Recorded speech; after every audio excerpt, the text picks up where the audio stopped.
Alright guys, welcome back. We got the Winter of Woe Gauntlet. So the right side you need one 7-star champion. I actually tried with a bunch of different champions that I had, and I actually had the most fun here with a rank 1 7-star Spiderman. And he gets a ton of debuffs. He gets he actually has like decelerate so that he can limit the chance for the unstoppable, and all the debuffs combined with the despair mastery can deal with his healing. And even though his healing is tuned down for this fight, it worked out extremely well. There is you do kind of want to stay back when he gets the unstoppable. You want to practice your spacing on heavy countering there, the special 1 and special 2s. Obviously, you don't want to be parrying him too much unless you can keep him out of his phases. So if he's not in the Uru phase and he's not in the Magma phase, then you can parry freely. And here we kept up a bunch of the of Spider-Man's debuffs the entire time. I'm definitely not a massive Spider-Man classic player, but had a lot of fun with him in this particular fight. It does take a little while, but it was I tried with Cassie, I was trying with Silk. Actually, my Void on the other account, it was my first run of testing. I don't have Void on this account, but Void is incredible. So 6-star, I have a 6-star rank 5 Ascended Void on the other account. That one was great. All I have is like a 5-star Ascended Void on this account, and it was going very, very slow, and was not as enjoyable as the 6-star. But here, had a lot of fun with the 7-star Spider-Man here. His special 2 crits like crazy, has a chance to stun, and worked extremely well. I do get clipped a little bit on this one. You can see there, just taking that one parry took a ton of damage, so you got to be careful that you don't want to parry when he's in one of his forms, and he's got, especially if he's got the refined form there. You don't want to be parrying him here, but again, it's pretty easy to counter the specials and to knock him down in order to to remove his to remove the form, prevent any healing. And yeah, it's not too bad. So I'm going to let the rest of the fight play out. It was a bit of a long one, but I had a lot of fun with him. I do die eventually, and I think I do revive up Spider-Man to finish up the fight, but that's the only revive I end up using on this run. So I'll let the music play out, and we'll see you at the next fight.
Alright, now we're on the Nebula fight. I did not post the solo because they didn't have the objective during when Nebula week was up, but Magneto absolutely shuts down Nebula here. I could have played a bit better, but I do get the solo. But if you do it right and you actually build up a ton of prowess, and then you trigger her regen after the special 3, it'll reverse all the healing because you have so many like armor breaks on, and she will absolutely melt.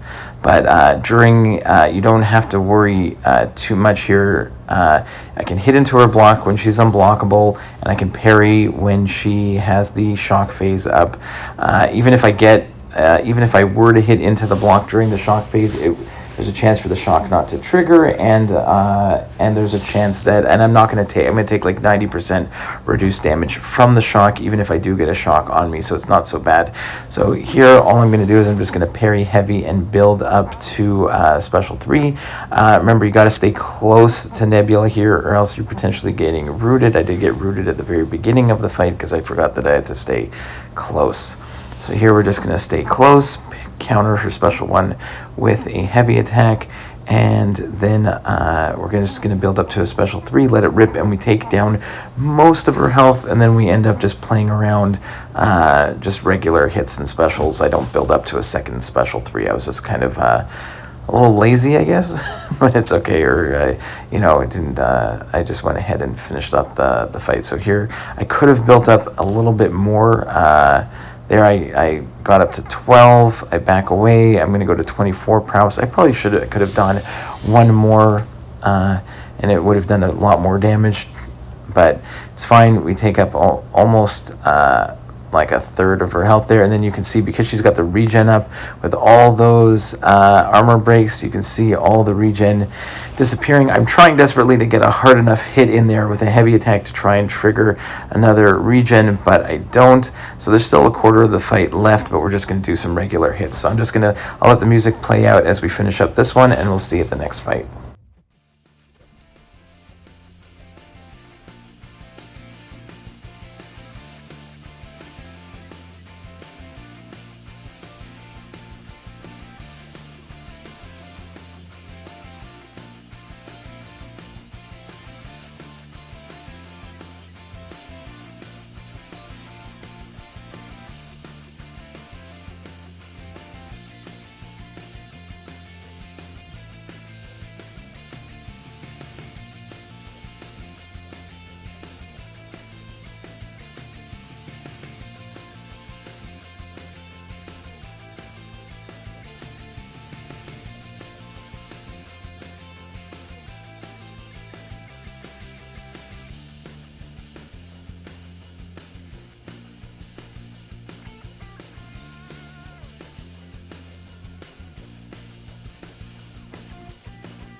Alright, next up is Hulkling.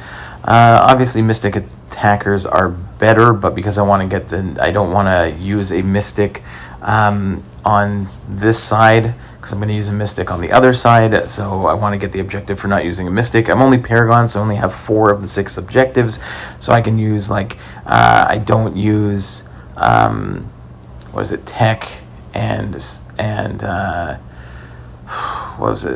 Tech and Cosmic maybe on this side, and then on the other side Mystic and Mutant I'm not going to use, and I'll get all my objectives. I can get 6 points as a Paragon this week, 4 objectives and both paths. Now Hulkling here, if you use a hero champion and you get superiority, so then you can go ahead and throw specials into his block, and that is going to stun him, which will give you easy access to knocking him down with a heavy attack, because you don't want to parry Hulkling here.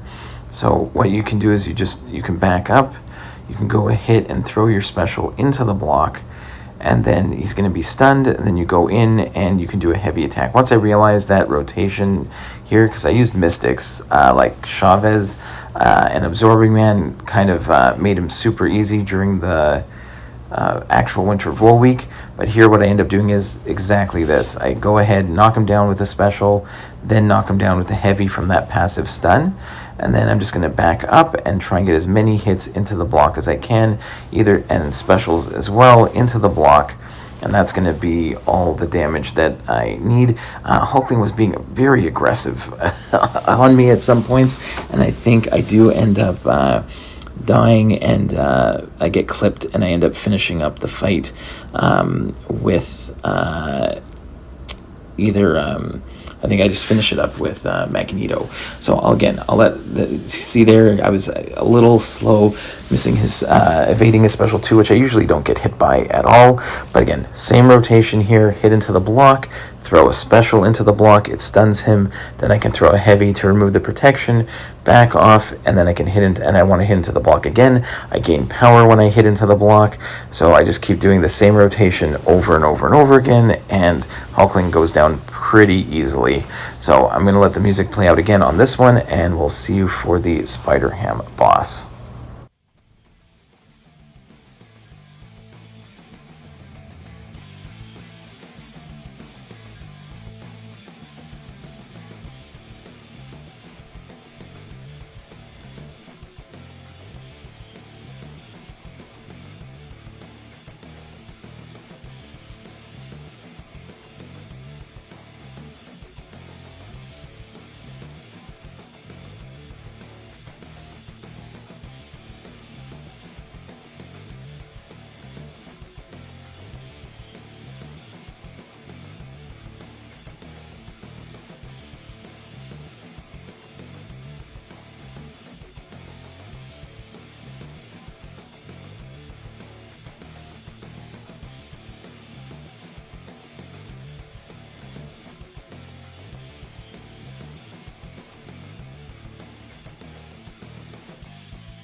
Yeah, so I was wrong. I finished it off with Spider-Man, but it was fine. Okay, the Spider-Ham boss, the main thing here is you don't want to hit into his block. If you have 3 debuffs on you when you throw a special, you will not take the damage, the power sting back. Instead, the damage will get reflected onto Spider-Ham. The problem is that you can only throw the special that is the purple number on the top left, and there's a timer that changes it, and the way that your combo goes in. If you mix up your combos, you can also intentionally change that purple timer there. So you have to be really careful Plus, Spider-Ham, it just evades like crazy, so that's kind of annoying. Venom is a super easy champion to use for this. You can pretty much ignore all the specials and just hit into him and bleed him out. You don't have to throw a single special, and you'll be fine. But at the same time, if you take someone like Hercules, or what I'm going to do later with Magneto, you build up to a big special 3, wait till that number 3 is there, wait till you have 3 debuffs on you, throw a big special 3, and you will get massive reflected damage onto Spider-Ham. And you're going to see here, I tried to do this with Spider-Man, and there he gets a whole bunch of evades and he clips me. So you got to be super careful attacking in afterwards. If you're going to play it slow, stick with just like parry and combos, and watch even attacking in after a special. Magneto here, I just decided, okay, I'm going to build up to a special 3, and I'm just going to do usual Magneto things, parry heavy, and just wait out this Spider-Ham. I'm going to play it nice and slow. I'm going to wait till I have 3 bars of power and 3 debuffs on me, and then I'm going to throw the special 3. I might throw a special earlier, but I think my goal here was to try and just throw, just to build to special 3 and make sure that I don't accidentally throw a special. Like if I do like a hit into a special, then it could change my combo. Or if that gray timer goes, see, I went for a special 2 when I had 3 debuffs and the special 2 was there, but I was really careful to make sure the timer wasn't going to change it to a 3 or a 1. I just want to make sure that it was a special 2 that was free to throw. The damage goes back onto Spider-Ham, and I don't take the damage from the power sting. So that's the main thing that you're trying to do here. And I think I might do another run on I still have to do the other run on this account. I'll see if I get a better run. I had an okay run on the other side, but I played pretty bad against Spider-Ham. So we'll see if I can get a good run in against Spider-Ham when I do the other path for this account. So again, I'm building up to a special 3 here. And right now it is on a 3, but now it switches to a 1. So I'm just here, I'm playing it slow, build up to special 3, try to get a whole bunch of prowess on myself. So now we're at 3 bars. All we gotta do is wait out the timer till it's a special 3, and every time Spider-Ham also crosses a bar of power, I get a power sting on me. I just want to make sure I have 3 debuffs on me. So I need him to throw a special 1. He's being super aggressive. I want that taunt to get on me. So there's the taunt. I got 3 debuffs. I can throw the special 3. He's at 49% health, and watch the reflected damage when I throw the special 3. So it's gonna small hit, and then pop. There he goes. Hope you enjoyed it, guys. See you in the next one. Bye-bye.